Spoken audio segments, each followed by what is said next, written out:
The metallic clink of coins hitting the wooden table was the sound that shattered Maeve Calloway's world into 1,000 irreparable pieces.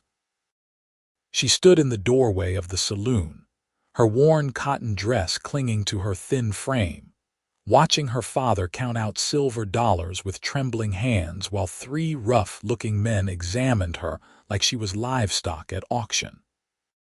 The year was 1882, and Naco, Arizona was a dusty border town where desperate men made desperate choices, but Maeve had never imagined her own father would be one of them. The gambling debts had piled up over months, then years, and now Patrick Calloway had run out of options and apparently out of whatever shred of decency he might have once possessed. "She is strong, can cook, can clean," her father said, his Irish accent thick with whiskey and shame. 20 years old, healthy, never been sick a day in her life. Maeve felt bile rise in her throat. 20 years old. She had lived 2 decades on this earth, survived her mother's death from fever when she was 12, worked her fingers raw trying to keep their small homestead running while her father drank and gambled away every cent they had. And this was her reward. This was how her story was supposed to end. The largest of the 3 men, a barrel-chested brute with a scar running down his left cheek, stepped forward. His breath reeked of tobacco and rot-gut whiskey. "Let me see her teeth." "No." The word came from the back of the saloon, quiet but carrying the weight of absolute authority.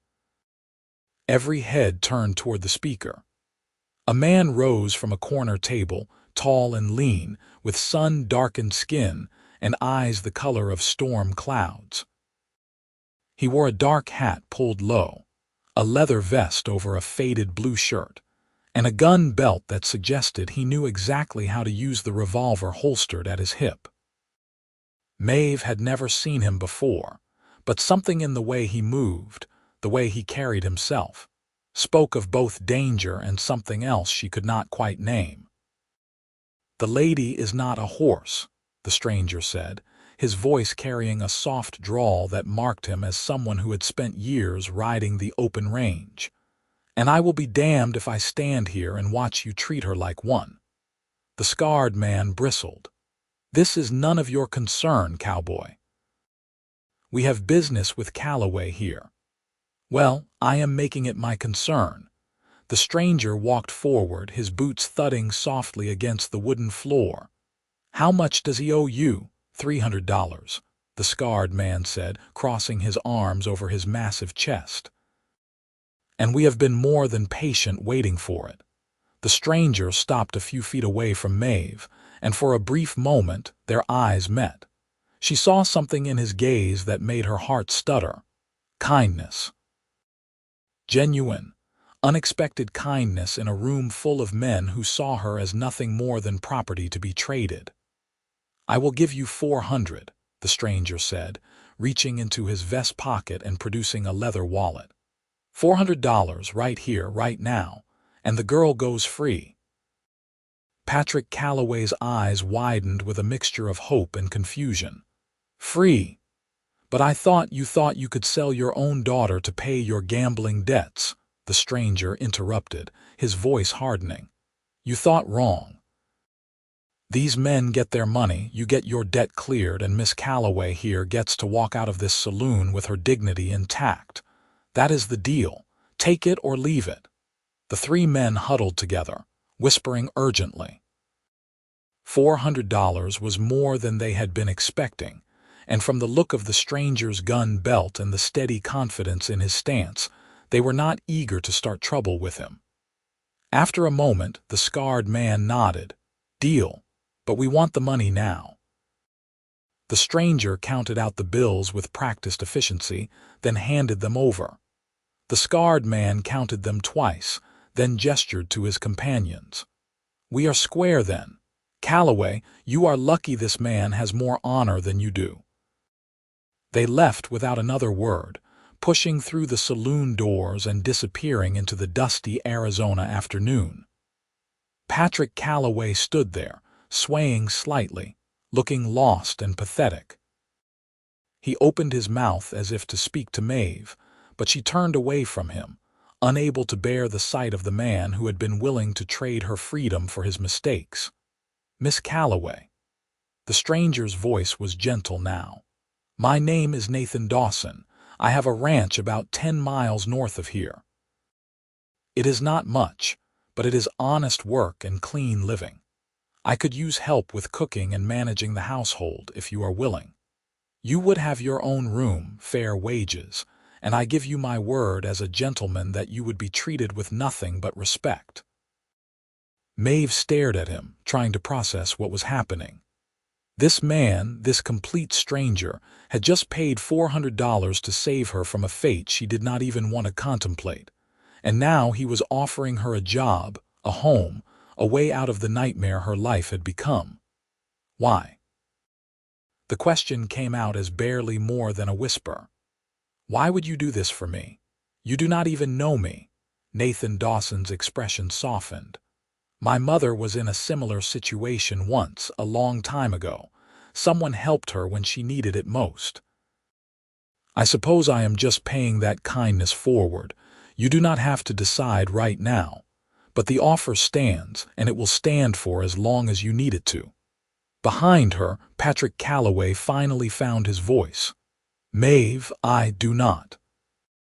She turned to face him, and she barely recognized her own voice, so cold and hard had it become. "Do not say a word to me. You are not my father anymore. You stopped being my father the moment you walked into this saloon with the intention of selling me like chattel. I do not ever want to see you again." Patrick's face crumpled, but Maeve felt no sympathy. She had spent years making excuses for him, years trying to save him from himself, years believing that somewhere underneath the drinking and the gambling, there was still the man who had once swung her up onto his shoulders and called her his little songbird. But that man was gone if he had ever truly existed at all. She turned back to Nathan Dawson and lifted her chin. "I accept your offer, Mr. Dawson. When do we leave?" "Right now, if you are ready." "Do you have belongings you need to collect?"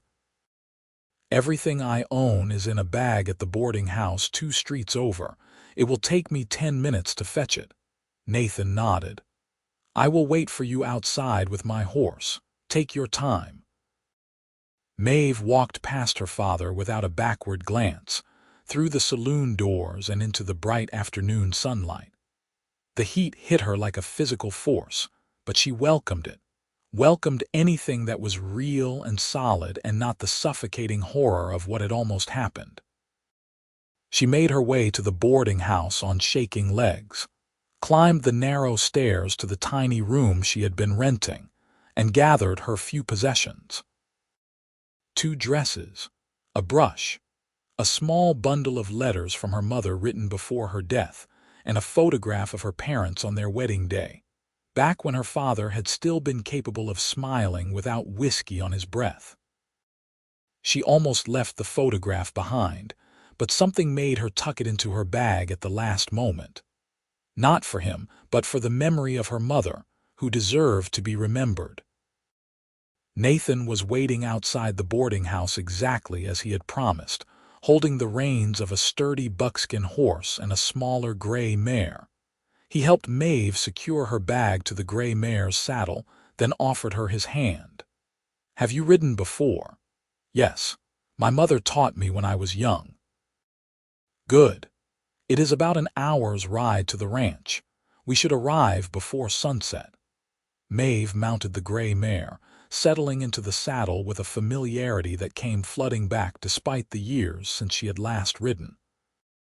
Nathan swung up onto his buckskin with easy grace, and together they rode out of Naco, leaving behind the only life Maeve had ever known. The Arizona landscape stretched out around them in shades of gold and rust, dotted with mesquite and prickly pear cactus. Mountains rose in the distance, purple and hazy in the afternoon light.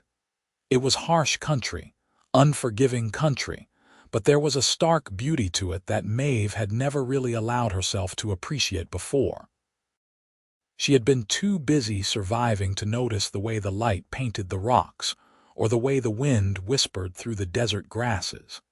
Nathan rode beside her in comfortable silence for the first 20 minutes, and Maeve found herself studying him from the corner of her eye. He looked to be in his late 20s, perhaps 28 or 29, with strong features weathered by years of working outdoors. There was something steady about him, something that suggested he was a man who kept his promises and meant what he said. It was so different from the mercurial unreliability of her father that it almost made her want to weep. "May I ask you something, Mr. Dawson?" Maeve finally broke the silence. "Call me Nathan, please. And yes, you can ask me anything. You said your mother was in a similar situation. What happened to her?"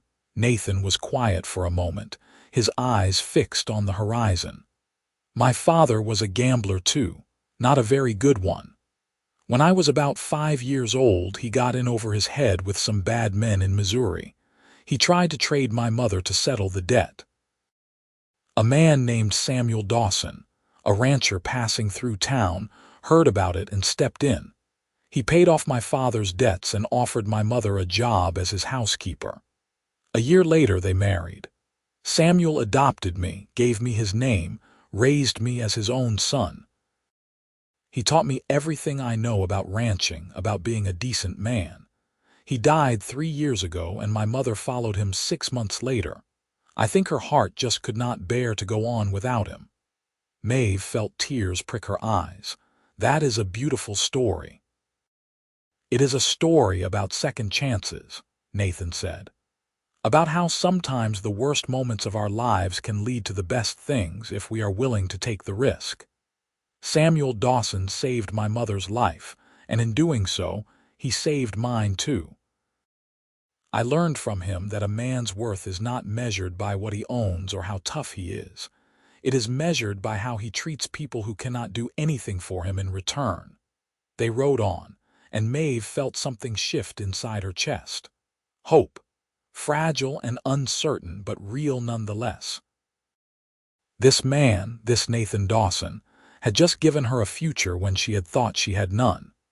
She did not know what that future would hold, but for the first time in years, she found herself wanting to find out. The ranch came into view as the sun began its descent toward the western mountains. It was a modest spread, with a sturdy 2-story house built of adobe and wood, a large barn, several corrals, and what looked like a bunkhouse for ranch hands. Cattle grazed in the distance, and Maeve could see a vegetable garden near the house, though it looked somewhat neglected. "It is not fancy," Nathan said as they approached, and Maeve could hear a note of something like apology in his voice. "But it is solid. The house has 4 bedrooms, a kitchen, a parlor, and an indoor pump for water, which is a luxury out here. Your room would be upstairs, the second door on the right. It has a lock on the inside, and I want you to use it. I want you to feel safe here." Maeve nodded, not trusting herself to speak. The casual way he spoke of her safety, of wanting her to feel secure, was almost overwhelming. This was a kindness she had not known existed in men outside of storybooks. They dismounted, and Nathan showed her how to unsaddle the horses and brush them down before turning them into the corral. He worked alongside her, demonstrating techniques and offering guidance without ever making her feel inadequate or foolish. When the horses were settled, he led her to the house. The interior was clean but sparse, with furniture that was functional rather than decorative. The kitchen was large, with a cast-iron stove, a sturdy wooden table, and shelves lined with dishes and cooking supplies. The parlor held a sofa, 2 chairs, and a small bookshelf filled with worn volumes. It was the home of a man who lived simply and honestly. "I will show you to your room," Nathan said, leading her up a narrow staircase. The second floor had 4 doors, and he opened the second one on the right as promised. The room was small but comfortable, with a single bed covered in a faded quilt, a dresser, a washstand, and a window that looked out over the ranch. True to his word, there was a lock on the inside of the door. "I know this is all happening very fast," Nathan said, leaning against the doorframe with his arms crossed. "And I know you have every reason not to trust men right now, so I want to make something very clear. You are not a servant here, Maeve. You are not property. You are a person who deserves respect and kindness, and that is what you will get from me. If you decide tomorrow that you want to leave, I will give you money for travel and help you get wherever you want to go. You are not trapped here. You are not obligated to stay. But if you do stay, I promise I will do everything in my power to make sure you never regret it." Maeve set her bag down on the bed, her hands shaking slightly. "Thank you, Nathan. I do not have words for what you have done for me today. You do not need words. Just know that you are safe now." "That is enough." He straightened up. "I am going to go start on supper. Come down when you are ready, or do not come down at all if you need time to yourself. There is no pressure, no expectations. Just do what feels right for you." He closed the door softly behind him, and Maeve sank down onto the bed, finally allowing herself to fully process everything that had happened. Just this morning, she had woken up in the boarding house, worried about her father's latest gambling binge but never imagining that he would actually try to sell her. And now here she was in a stranger's house, 10 miles from Naco, with a future that was uncertain but somehow bright with possibility. She allowed herself a few minutes to simply sit and breathe, then unpacked her bag and hung her 2 dresses in the small wardrobe. She washed her face and hands in the basin on the washstand, tied her auburn hair back with a ribbon, and made her way downstairs. Nathan was in the kitchen, slicing potatoes with efficient movements. He looked up when she entered and offered a small smile. "I was going to make stew. Nothing fancy, but it is filling. Do you want to help, or would you rather I handle it tonight?" "I would like to help if that is all right." More than all right. They worked side by side, falling into an easy rhythm. Maeve chopped vegetables while Nathan prepared the beef, seasoned it, and got everything simmering in a large pot. The simple domesticity of it was soothing, almost surreal after the chaos of the day. They talked a little, carefully neutral topics about the ranch and the area, and Maeve found herself relaxing in increments. When the stew was ready, they sat at the kitchen table and ate. The food was simple but good, and Maeve realized she had not eaten since early that morning. She had been too anxious, too worried about her father and what trouble he might be getting into. Now that worry was gone, replaced by something else entirely. "I have 2 ranch hands who work here," Nathan said as they ate. "Brothers named Tom and Will Harris. Good men, hardworking, respectful. They live in the bunkhouse and usually eat their meals there, but sometimes they join me for supper. I will introduce you tomorrow. I have already told them that I would be bringing on household help, and I have made it clear that you are to be treated with courtesy and respect. If either of them ever makes you uncomfortable, you tell me immediately. Understood? Understood. I usually rise at dawn and do not come back to the house until midday for lunch, then again at supper time. That means you will have the house to yourself most of the day. I am not expecting you to cook elaborate meals or scrub every inch of the place. Just keep things reasonably clean, prepare meals when you can, and help with the garden if you are so inclined. Beyond that, your time is your own. There are books in the parlor if you like to read, and Naco is close enough that you can ride in if you need supplies or just want to get out for a while." Maeve nodded, taking it all in. It sounded almost too good to be true, which made part of her wary. But Nathan's eyes were steady and honest, and she found herself wanting to believe him. After supper, Nathan showed her where everything was kept in the kitchen and taught her the quirks of the cast iron stove. Then he bid her good night and headed upstairs to his own room, leaving Maeve alone with her thoughts. She cleaned up the dishes, banked the fire in the stove, and made her way to her own room. She locked the door as Nathan had suggested, changed into her nightgown, and climbed into bed. The mattress was more comfortable than the thin pallet she had been sleeping on at the boarding house, and the sheets smelled of sunshine and fresh air. Through the window, she could see stars scattered across the vast Arizona sky like diamonds on black velvet. For the first time in as long as she could remember, Maeve Calloway fell asleep feeling something close to peace. The next few weeks fell into a comfortable pattern. Maeve rose each morning before dawn, prepared breakfast for Nathan and the Harris brothers, then set about her tasks for the day.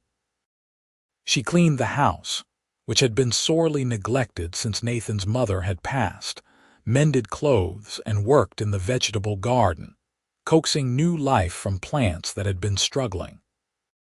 She discovered that she enjoyed the work, enjoyed having a purpose and a place that felt, if not quite like home yet, then at least like the foundation upon which a home could be built. Nathan was true to his word in every respect. He treated her with unfailing courtesy, paid her fair wages, and never once made her feel uncomfortable or threatened. The Harris brothers were similarly respectful, tipping their hats when they saw her and thanking her genuinely for the meals she prepared. It was such a stark contrast to the life she had known with her father that sometimes Maeve had to remind herself that it was real, that she was not going to wake up and find it had all been a dream. But beyond the simple gratitude and relief, Maeve found herself becoming increasingly aware of Nathan in ways that had nothing to do with employer and employee. She noticed the way his shirt stretched across his shoulders when he worked, the way his eyes crinkled at the corners when he smiled, the gentle way he spoke to the horses and cattle. She noticed that he often sang while he worked, old trail songs and ballads, and that he had a surprisingly good voice. She noticed that he was endlessly patient with everything and everyone, never raising his voice even when things went wrong. And she noticed the way her heart had started to beat a little faster whenever he walked into a room. It was dangerous, she told herself. Foolish. Nathan had saved her from a terrible fate and given her a job, but that did not mean he had any romantic interest in her. He had done it out of kindness, out of a sense of honor instilled in him by the man who had raised him. To read anything more into it would be a mistake, but knowing that did not stop her from feeling what she felt. One evening in early October, about 6 weeks after Maeve had arrived at the ranch, Nathan came in from the range looking troubled. Maeve was in the kitchen preparing supper, and she glanced up as he entered. "Is everything all right?" Nathan removed his hat and hung it on the peg by the door. "There is a storm coming. A big one from the look of the clouds. We might be in for some heavy rain tonight and tomorrow. I have secured the barn and the corrals, but we should make sure everything is battened down here at the house too. What do you need me to do?" "Check that all the windows are latched tight and bring in any laundry from the line. I am going to check the roof and make sure there are no loose shingles that might blow off." They worked quickly and efficiently, preparing the ranch for the coming storm. By the time they sat down to supper, the first drops of rain were already beginning to fall, fat and heavy, drumming against the roof and windows. The temperature had dropped significantly, and Maeve lit a fire in the parlor fireplace to ward off the chill. The storm hit in full force just after sunset. Rain lashed against the house in sheets, driven by winds that howled like living things. Thunder rolled across the desert, and lightning split the sky in jagged white forks. Maeve had always loved storms, loved their raw power and the way they transformed the world, but this one felt different, more intense, almost frightening. She was sitting in the parlor trying to read by lamplight when a particularly loud crack of thunder made her jump. Nathan, who had been reviewing ledgers at the desk in the corner, looked up. "Are you all right?" "Yes, just startled. This is quite a storm." Arizona does not get rain often, but when it does, it makes up for lost time. He set down his pen. "The roof should hold and the house is solid. We are safe here." As if in direct contradiction to his words, there was a tremendous crash from somewhere upstairs, followed by the sound of breaking glass. Nathan was on his feet instantly, grabbing a lamp and heading for the stairs. Maeve followed close behind. The damage was in Nathan's room. The window had blown inward, shattered by the force of the wind, and rain was pouring into the room, soaking the floor and the bed. Nathan cursed under his breath and immediately set about covering the broken window with boards he kept stored in the hallway for just such emergencies. Maeve grabbed towels and blankets, soaking up as much water as she could. It took them nearly an hour to get the window secured and the room cleaned up as best they could manage. By the time they were done, Nathan's bed was soaked through, and the room smelled of rain and damp wood.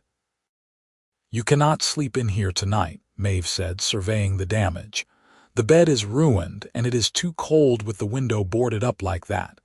Nathan ran a hand through his wet hair.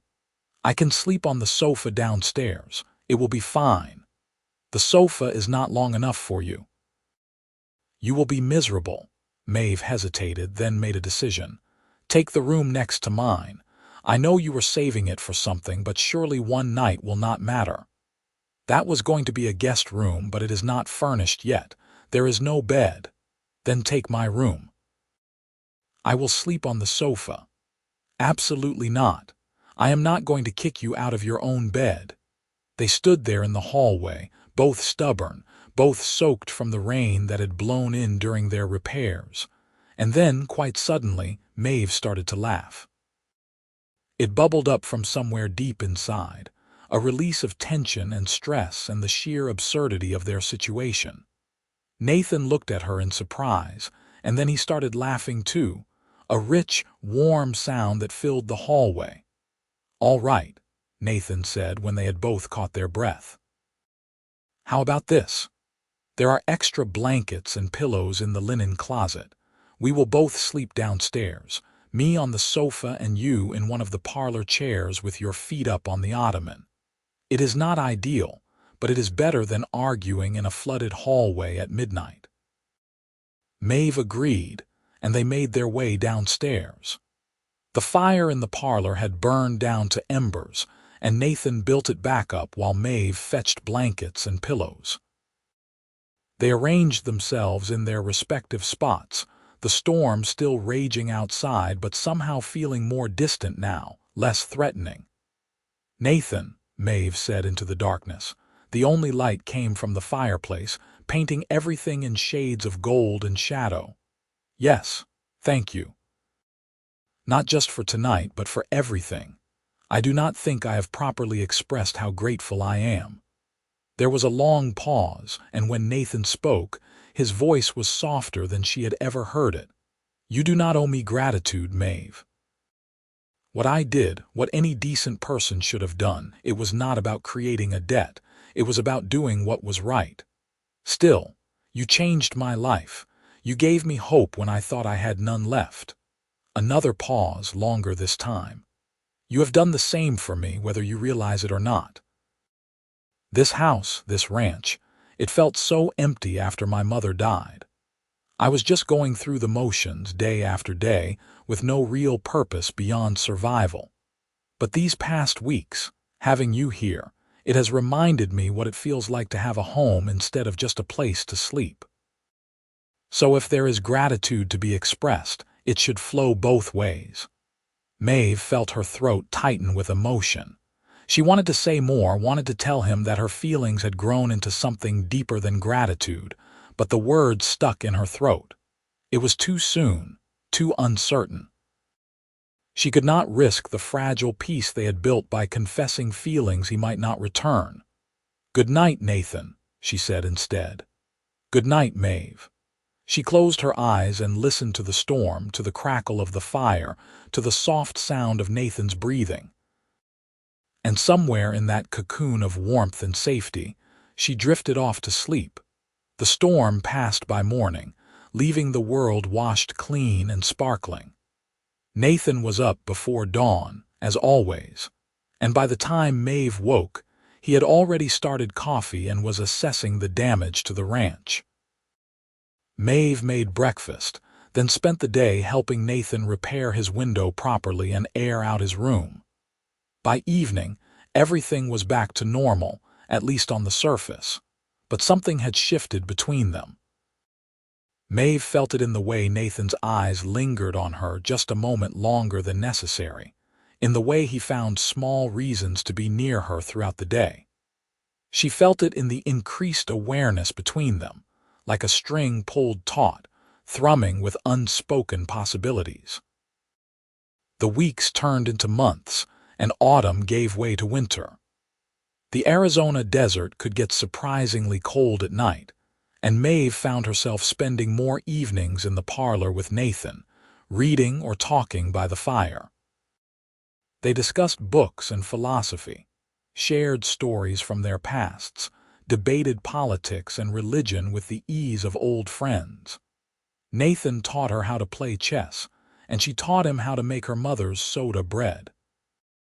They laughed together, worked together, existed together in a harmony that felt as natural as breathing. And with each passing day, Maeve fell a little more in love. She tried to hide it, tried to maintain the professional boundaries of employer and employee, but it became increasingly difficult. Especially when she caught Nathan looking at her with an expression she could not quite read, something hungry and longing and almost heartbreakingly tender. It all came to a head on a cold December evening, 2 days before Christmas.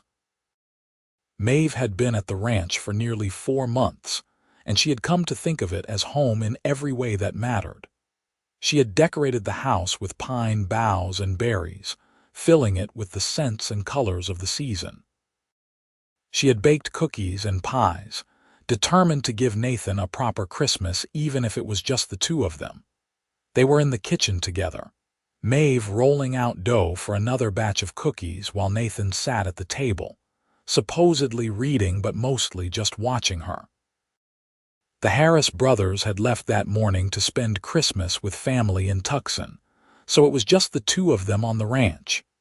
"You have flour on your nose," Nathan said, his voice warm with amusement. Maeve reached up to wipe it away, but Nathan was already moving, crossing the kitchen in 3 long strides. He reached out and gently brushed the flour away with his thumb, his touch feather light against her skin.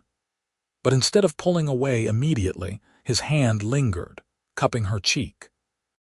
"Maeve," he said, and there was something raw in his voice, something that made her heart stop and then start again at double speed.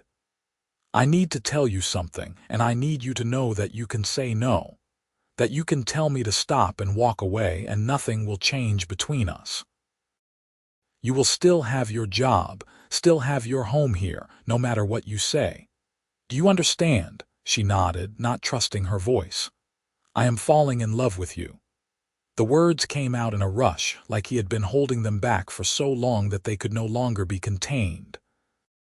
"I have been falling in love with you since the day I saw you standing in that saloon, so proud and brave despite everything. I love the way you hum while you work in the garden. I love the way you scrunch up your nose when you are concentrating on a book. I love your kindness, your strength, your laughter. I love everything about you, and it is taking every ounce of self-control I have not to kiss you right now." Maeve stared at him, her heart pounding so hard she was certain he could hear it. "Then do not control yourself," she whispered. "Because I have been falling in love with you too, and I would very much like you to kiss me." The smile that spread across Nathan's face was like sunrise breaking over the desert.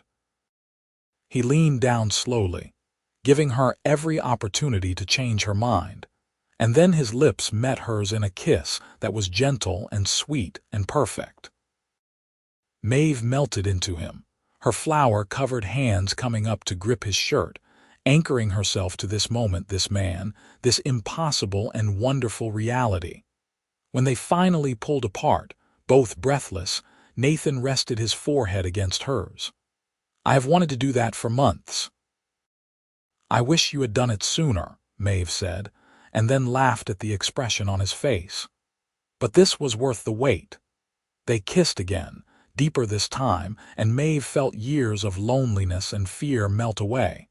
This was what she had been searching for without even knowing it. Not just safety or security, but love. Real, honest, true love with a man who saw her as an equal, who valued her for who she was rather than what she could provide.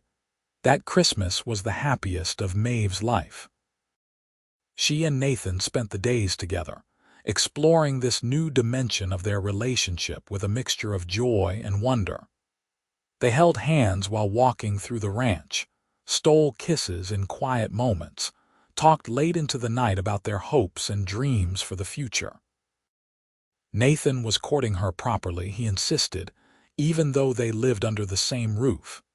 He brought her wildflowers he found on the range, read poetry to her by firelight, and treated her with a respect and tenderness that made her fall even more deeply in love. In late January, Nathan proposed.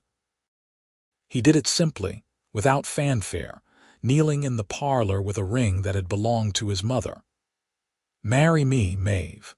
Be my wife, my partner, my love for the rest of our days.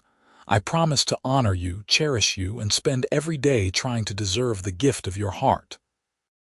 Maeve said yes through happy tears, and they were married in March of 1883 in a small ceremony in Naco with the Harris brothers as witnesses. Maeve wore a new dress of cream-colored linen that Nathan had insisted on buying for her, and Nathan wore his best suit with a new silver bolo tie. The preacher was an old circuit rider who traveled through the area once a month, and he pronounced them husband and wife with a smile that suggested he knew exactly how much in love they were. Their wedding night was tender and sweet, a joining of not just bodies but souls. Nathan was patient and gentle, making sure Maeve felt safe and cherished every moment. And when they finally came together as husband and wife, it felt like the most natural thing in the world, like they had been created specifically for each other. The years that followed were not without challenges, but they faced everything together. Droughts came and tested the ranch's resources, cattle prices fluctuated, and there were always repairs and improvements that needed to be made. But through it all, Nathan and Maeve remained steadfast in their love and commitment to each other. In the spring of 1884, Maeve discovered she was pregnant. Nathan was overjoyed, fussing over her constantly and insisting she rest more than she worked. Maeve tolerated his hovering with good humor, touched by how much he cared.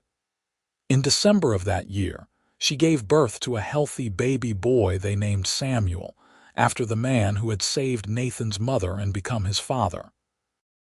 Little Samuel had Nathan's storm gray eyes and Maeve's auburn hair, and he was the joy of their lives. Nathan was a devoted father, always finding time to play with his son despite the demands of running the ranch. Maeve would often find them in the barn, Nathan teaching Samuel about horses and cattle with infinite patience, even when the boy was still too young to truly understand. In 1886, they welcomed a daughter they named Catherine, after Maeve's mother. She was a beautiful baby with bright blue eyes and a sunny disposition that lit up every room. Samuel was initially uncertain about having a sister, but he quickly became fiercely protective of little Catherine, always making sure she had her favorite doll and chasing away any bugs that might frighten her. The ranch prospered under Nathan's careful management and Maeve's contributions. She kept detailed household accounts, helped make decisions about breeding and grazing, and became known in the area as someone with a good head for business. Together, she and Nathan expanded the ranch, bought more land, and built a legacy for their children. But more than the material success, it was the love that filled their home that mattered most. Nathan never stopped courting Maeve, never stopped bringing her flowers or telling her she was beautiful or finding small ways to make her smile. And Maeve never stopped feeling grateful for the twist of fate that had brought them together, never stopped marveling at the man who had seen her worth when she had been at her lowest point. They made a point of taking time for themselves, stealing away for rides into the desert on Sunday afternoons, dancing in the kitchen when the children were asleep, and talking long into the night about everything and nothing. Their love deepened with time, growing richer and more complex, rooted in mutual respect and genuine friendship as much as passion. In 1889, Patrick Calloway died in a boarding house in Tucson, alone and penniless. Maeve received the news from a lawyer who was settling what little remained of her father's affairs. She felt a complicated mixture of emotions: grief for the father he could have been, anger for the choices he had made, and ultimately, a kind of distant pity. She and Nathan traveled to Tucson for the funeral, which was attended by only a handful of people. Maeve stood by the grave and tried to find words of forgiveness in her heart. "He was my father," she said to Nathan afterward, "but he stopped being my parent a long time ago. I cannot forget what he tried to do to me, but I can let go of the anger. I can release him and move forward without that weight on my shoulders." Nathan held her as she cried, not with grief for her father, but with relief that she had finally closed that chapter of her life. They returned to the ranch, to their children and their home, and Maeve felt lighter than she had in years. As the 1890s began, Samuel and Catherine were growing into remarkable young people. Samuel, now 6 years old, had his father's steady temperament and his mother's quick mind. He loved the ranch and everything about it, already talking about how he would run it someday. Catherine, at 4, was a whirlwind of energy and curiosity, always asking questions and exploring everything she could get her hands on. In the spring of 1891, Maeve discovered she was pregnant again. She was 31 years old now, and this pregnancy was harder than the previous 2. Nathan worried constantly, but Maeve reassured him that she was strong, that everything would be fine. In November of that year, she gave birth to twin boys they named Thomas and William, after the Harris brothers who had become such good friends to them over the years. The twins were a handful, identical in every way except for a small birthmark on Thomas's left shoulder. They kept everyone on their toes with their boundless energy and their uncanny ability to get into mischief. But they also doubled the love and laughter in the house, and both Nathan and Maeve found themselves marveling at the family they had created together. The Harris brothers eventually moved on to start their own ranch, but they remained close friends, visiting often and always making sure to spoil the children with small gifts and stories from the range. Nathan hired new hands to help with the work, but he was careful to employ only men of good character who would be respectful to Maeve and kind to the children. As the years passed, the ranch continued to grow and prosper. They built a new, larger barn in 1893 and expanded the house in 1895, adding more bedrooms and a proper dining room for their growing family. Maeve planted fruit trees and created a flower garden that became the envy of everyone in the area. She also started teaching the local children to read, holding informal classes in the parlor twice a week. Nathan served on the town council in Naco for several years, using his position to advocate for better schools and infrastructure. He was respected throughout the territory as a fair and honest man, someone whose word could be trusted and whose handshake was as good as a contract. People often sought his advice on matters ranging from business to personal problems, and he always gave his time generously. Through it all, Nathan and Maeve's love remained the foundation of everything they built. They celebrated their 10th wedding anniversary in 1893 with a trip to California, leaving the children with trusted friends for 2 weeks while they explored San Francisco and the coast. It was a second honeymoon of sorts, a chance to reconnect and remember who they were as a couple, not just as parents and ranchers. Standing on the beach one evening, watching the sun set over the Pacific Ocean, Nathan pulled Maeve close and kissed her temple. "Do you ever think about that day in the saloon, about how different things could have been?" Maeve leaned into him, feeling the solid warmth of his body against hers. "I try not to. It frightens me sometimes, thinking about what almost happened. But then I remember that it led me to you, and I cannot regret anything that brought us together." "I knew the moment I saw you that you were special," Nathan said softly. "I could not explain it then, and I cannot explain it now. I just knew that I had to help you, that somehow our lives were meant to intersect. It was the best decision I ever made." "The best decision we ever made," Maeve corrected. "I could have said no. I could have refused your help out of pride or fear.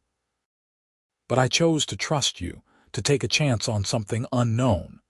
And every day since then, I have been grateful for that choice." They stood there as the sun sank below the horizon, painting the sky in shades of gold and crimson and violet. And Maeve thought about all the choices that had led them to this moment, all the twists of fate and fortune that had woven their lives together. Her father's betrayal, terrible as it was, had been the catalyst for a love story she could never have imagined. From the depths of despair had come the greatest joy of her life.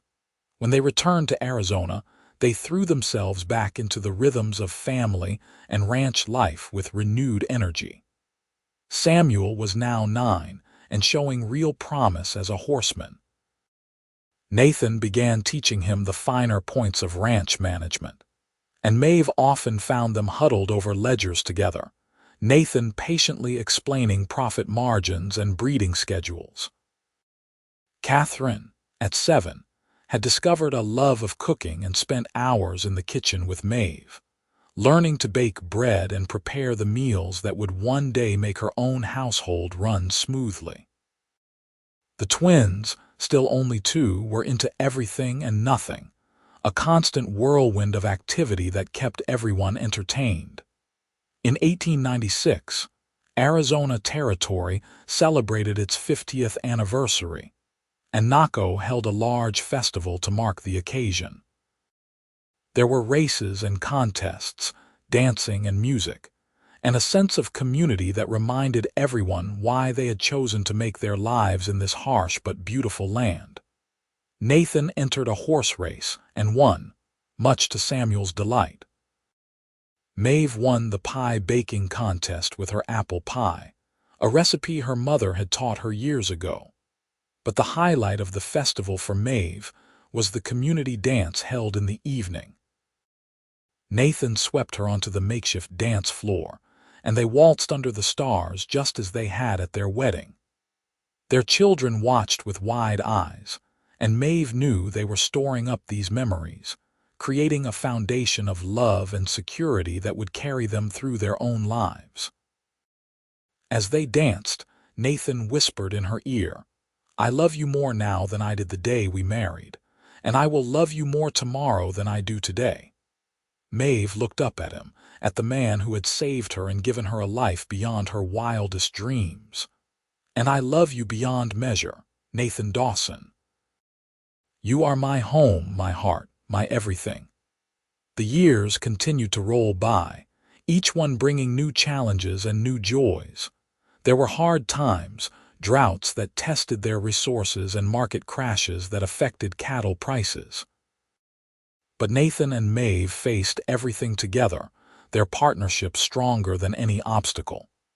They made decisions jointly, respected each other's opinions, and never went to bed angry, no matter how intense a disagreement might have been. In 1898, Samuel turned 14 and was already taking on significant responsibilities around the ranch. He had grown into a tall, lanky young man with his father's work ethic and his mother's compassion. Catherine, at 12, was developing into a beautiful young woman with a quick wit and a generous spirit.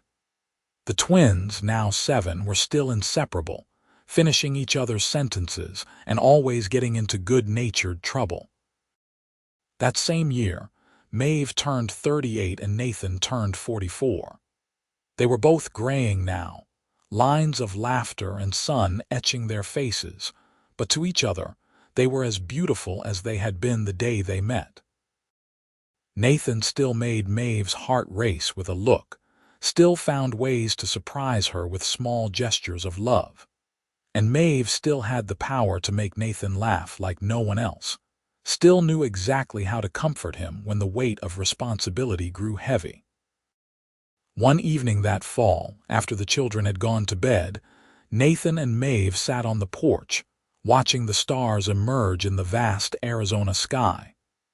The air was cool and crisp, carrying the scent of mesquite and sagebrush. Nathan had his arm around Maeve's shoulders and she was tucked against his side, perfectly content. "We have built a good life," Nathan said thoughtfully. "A life worth living."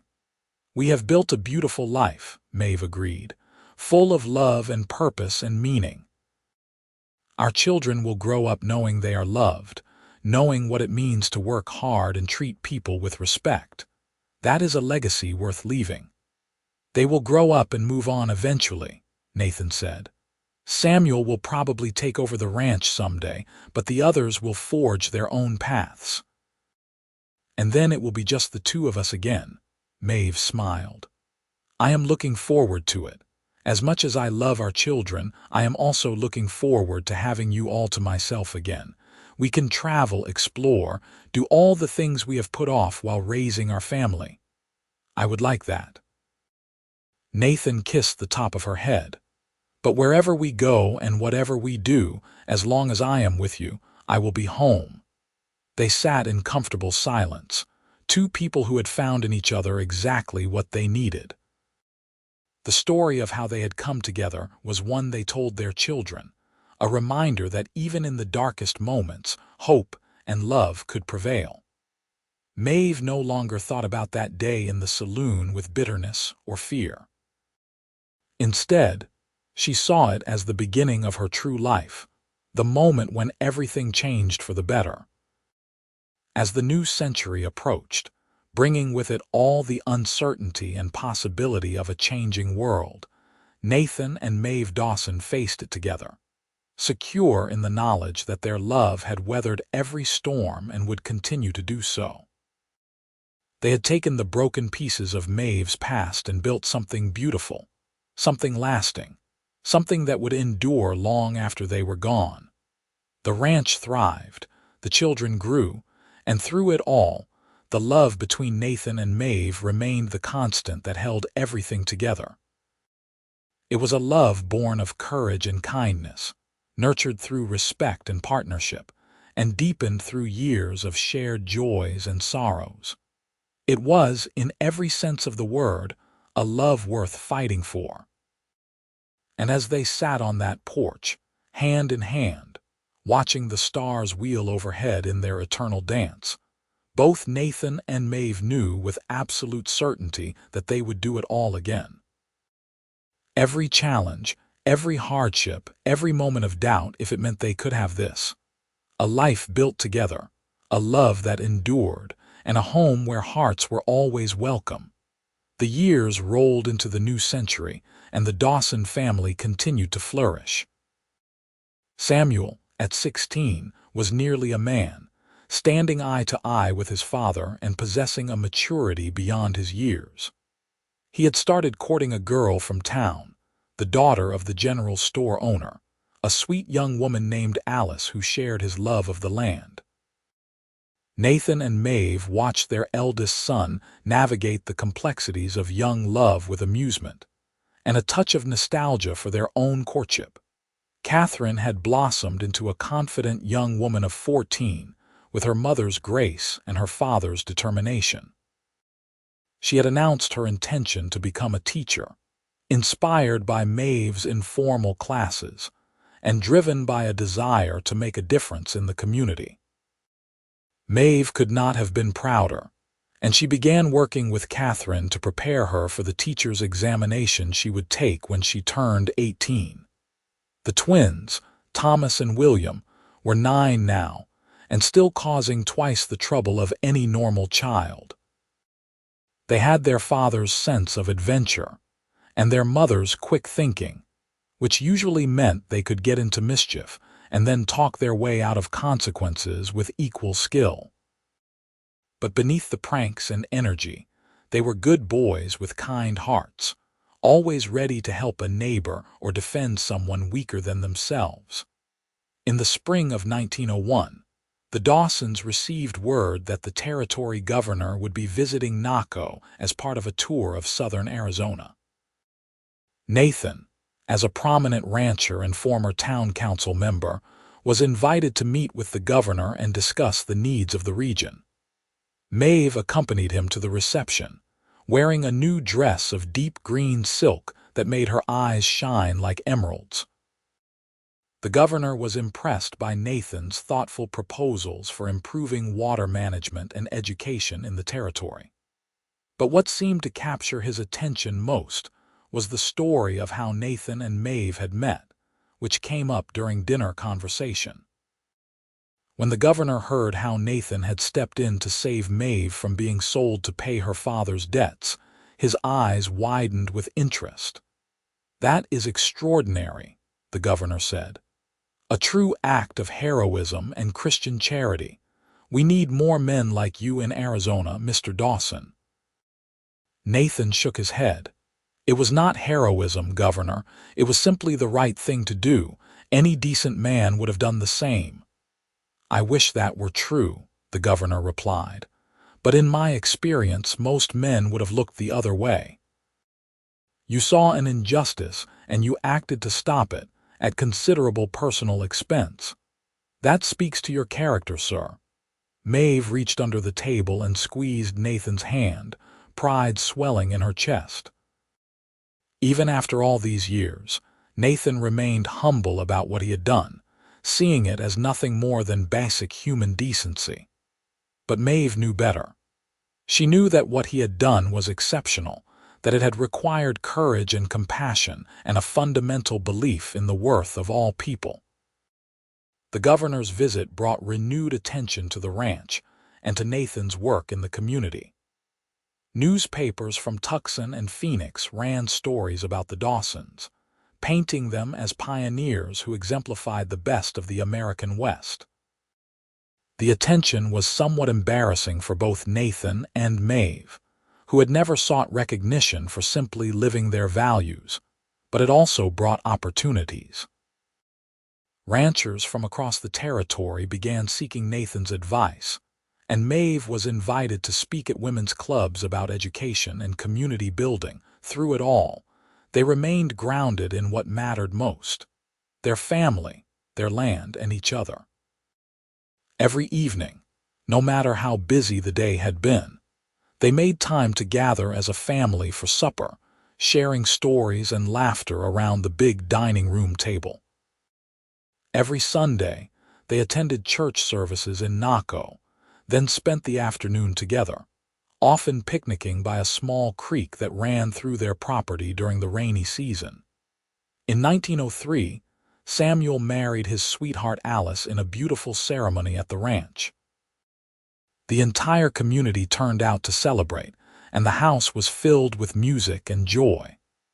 Maeve watched her son pledge his love to his bride and felt tears streaming down her face, remembering her own wedding day 20 years earlier.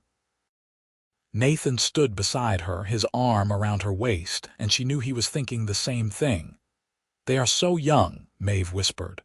"So were we," Nathan reminded her, "and we made it work. We made it more than work. We built something extraordinary, just like they will. Samuel and Alice built a small house on the eastern edge of the ranch property, close enough to the main house that they could help with the work but far enough to have their own privacy. Within a year, they announced that they were expecting their first child, and Nathan and Maeve prepared to become grandparents. The baby, a girl they named Maeve Rose after both her grandmothers, was born in the summer of 1904. When Maeve held her namesake for the first time, she was overwhelmed with emotion. This tiny, perfect creature represented the future, represented the legacy of love and family that she and Nathan had built from the ashes of her darkest day. "Look what we created," she said to Nathan, who was peering over her shoulder at his granddaughter with an expression of wonder. "Not just our children, but now their children. Our love keeps growing and expanding." "That is the nature of real love," Nathan said softly. "It does not diminish when shared. It multiplies." Catherine left for Teachers College in Tucson in the fall of 1904, and the house felt emptier without her bright presence. But she wrote letters every week, full of enthusiasm for her studies and her plans for the future. She came home for holidays and summers, regaling them with stories of her classes and her new friends. In 1907, she graduated at the top of her class and accepted a position teaching at the newly built school in Naco. The twins, now teenagers, were beginning to develop distinct personalities despite their identical appearance. Thomas was more interested in the business side of ranching, spending hours poring over Nathan's ledgers and asking questions about profit margins and investment strategies. William, on the other hand, loved the physical work of the ranch, the riding and roping and caring for the animals. Both boys were valuable in their own ways, and Nathan made sure they each had opportunities to pursue their interests. As the decade progressed, the ranch continued to prosper. They had weathered droughts and economic downturns, adapted to new technologies and changing markets, and emerged stronger each time. But more than business success, what mattered to Nathan and Maeve was that they had created a home filled with love, a place where family gathered, and where the values of honesty, hard work, and compassion were lived out daily. In 1908, Catherine met a young man named Robert Sullivan, a teacher at a school in Bisbee who had come to Naco for a teachers' conference. He was smart, kind, and clearly smitten with Catherine from the moment they met. Nathan and Maeve welcomed him into their home, and over the course of the next year they watched as Catherine and Robert fell deeply in love. Robert proposed on Christmas Eve of 1909, and Catherine joyfully accepted. They were married the following spring in a ceremony that was even larger and more elaborate than Samuel's had been. Catherine looked radiant in a white lace dress, and Robert looked equally happy as he pledged his love and devotion to her. Watching their daughter marry a good man who would cherish her the way Nathan cherished Maeve felt like the closing of a beautiful circle. By 1910, Nathan was 56 years old and Maeve was 50. They had been married for 27 years and together for nearly 28. They were grandparents to Samuel and Alice's 3 children now, with another on the way. Catherine and Robert were expecting their first child. The twins were 18 and beginning to talk about their own futures, though both planned to remain involved with the ranch in different capacities. One warm evening in May, Nathan and Maeve took a ride out to their favorite spot on the ranch, a small rise that overlooked the entire property. They could see the main house, Samuel and Alice's house, the barn and corrals, the fields and pastures that sustained their cattle. In the distance, the mountains rose purple against the sunset sky. "I have been thinking," Nathan said, his arm around Maeve as they sat on a blanket watching the sun descend. about everything we have been through, everything we have built, about how it all started with one choice in a saloon in Naco. The best choice either of us ever made, Maeve said, leaning her head on his shoulder. I want you to know something, Nathan continued, his voice thick with emotion. Every day with you has been a gift. Every morning I wake up beside you. Every evening I come home to you. Every moment we share, it is all grace. I do not deserve you, Maeve. I do not deserve the life we have built, but I am grateful for it beyond words. Maeve turned to look at him, cupping his weathered face in her hands. You do deserve it. You deserve every bit of happiness and love because you are the man who saw me when I was at my lowest and chose to help. You are the man who has honored and cherished me every day for nearly 30 years. You are the man who built a home not just with wood and nails, but with kindness and integrity and love. You deserve everything good, Nathan Dawson. They kissed as the sun set behind them, two people who had found in each other a love that transcended circumstance and time. They had taken broken pieces and built something whole. They had faced every challenge as partners and emerged stronger. They had created a legacy of love that would ripple out through their children and grandchildren for generations to come. As darkness fell and stars began to appear in the vast Arizona sky, they rode back to the house hand in hand, their horses walking side by side. The windows glowed with warm light, and they could hear the voices of their family inside, laughing and talking. It was the sound of home, the sound of love, the sound of a life well lived. Nathan helped Maeve down from her horse, but instead of heading inside immediately, he pulled her into his arms and held her close. "Thank you," he whispered into her hair. "Thank you for saying yes all those years ago. Thank you for trusting me. Thank you for building this life with me.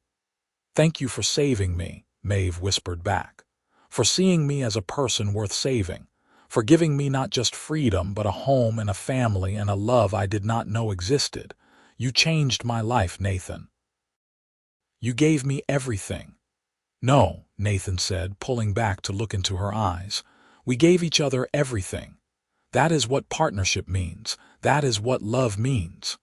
They walked into the house together, into the warmth and light and love that filled every corner.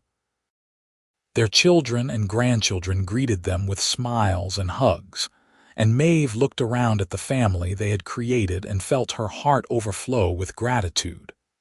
This was what her father's betrayal had led to, though he could never have known it.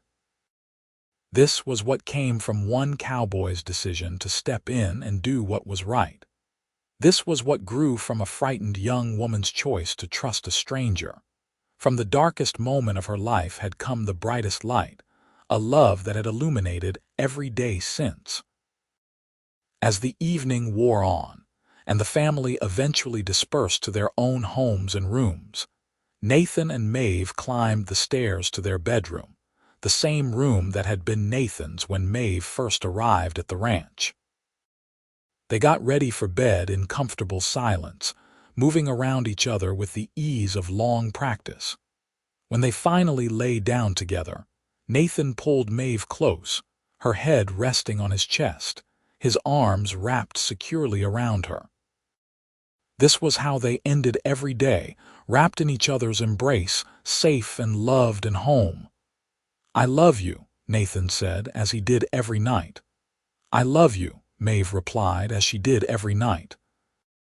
And in those 3 words, repeated countless times over nearly 30 years, was everything that mattered. Love that had started in a moment of crisis had grown into something eternal, something that would endure long after they were both gone. Their children would carry it forward, passing it to their own children, creating a legacy that would ripple out through time. The story of how Nathan Dawson bought Maeve Calloway's freedom and gave her a home would be told and retold in the family for generations. But more than the story, it was the love itself that would endure. A love built on respect and partnership, nurtured through trials and triumphs, and deepened through years of choosing each other every single day. As they drifted off to sleep, wrapped in each other's arms, both Nathan and Maeve knew with absolute certainty that they had found what so many people searched for their entire lives. A love that was true and deep and lasting. A love that made all the hardships worthwhile. A love that transformed two individuals into one unbreakable whole. The Arizona night settled over the ranch, quiet and peaceful. Inside the house, the Dawson family slept, each one safe in the knowledge that they were loved and valued. And at the heart of it all were Nathan and Maeve, the foundation upon which everything else was built, still as much in love as they had been on their wedding day, still grateful for the twist of fate that had brought them together. Their story, born from desperation and salvation, had become a testament to the power of love to heal, to transform, and to endure. It was a story with a happy ending, but more than that, it was a story with a happy middle and a happy beginning of every new day. It was a love story for the ages, set against the backdrop of the Wild West, proving that even in the harshest of environments, love could not just survive but thrive. And as the stars wheeled overhead in their eternal dance, as they had for countless generations and would for countless more, Nathan and Maeve Dawson slept peacefully in each other's arms, living proof that true love, once found, was worth every sacrifice and every risk. They had started with nothing but hope and courage, and they had built an empire of love that would stand the test of time. Their happily ever after was not a fairy tale ending but a daily choice, a commitment renewed with every sunrise, a love that grew deeper and richer with each passing year. And in that choice, in that commitment, in that enduring love, they had found the truest form of happiness that existed, the happiness of two souls perfectly matched, walking through life together, come what may.